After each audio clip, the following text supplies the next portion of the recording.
Prime Minister Anthony Albanese announced that the federal government will essentially seek to use public money to guarantee the delivery of extra fuel cargoes to Australia. Now, as we know, the Middle East conflict has put enormous pressure on Australia's economy. And when it comes to fuel, really the problem is twofold. On one hand, it's too expensive, and on the other, in some places we don't have enough of it. Right across Australia, hundreds of petrol stations are out of fuel, either totally or partially.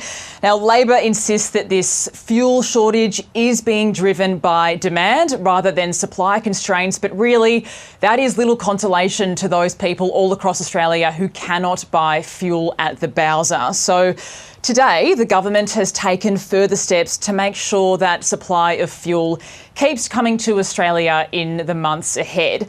Basically, Labor wants to use public money to essentially underwrite the extra cargoes of fuel to ensure that we have enough coming to Australia for our own national security. So what it means is that the petrol giants will still buy the fuel, but the Australian government will agree to take on the financial risk to give buyers the confidence to purchase that extra fuel on the international market, where it will be very expensive, to ensure that Australia has enough supply of fuel coming here in the months ahead. Now, Prime Minister Anthony Albanese made the announcement in Sydney this morning. Let's take a listen.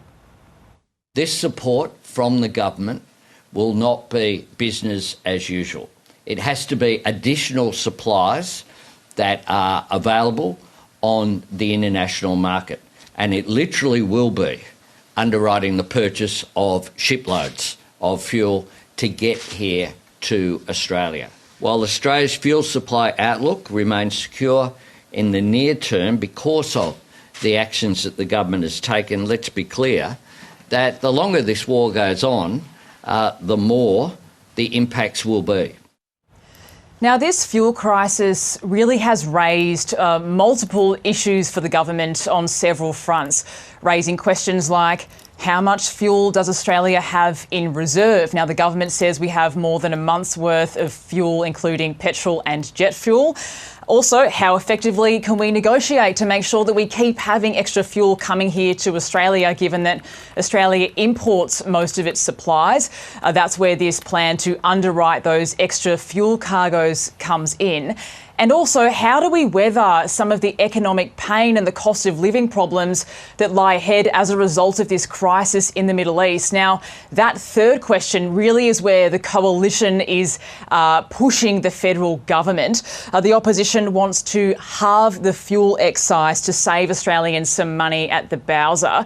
Now, the way that the fuel excise works is that every time you fill up your car with petrol, 53 cents per litre goes to the federal government to be spent on things like roads and infrastructure projects.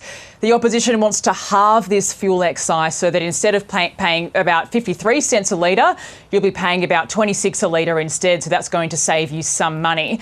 Now, as we heard at the press conference this morning, Prime Minister Anthony Albanese did not rule out cutting the fuel excise, but he hasn't made any announcements regarding any cost of living support as of yet.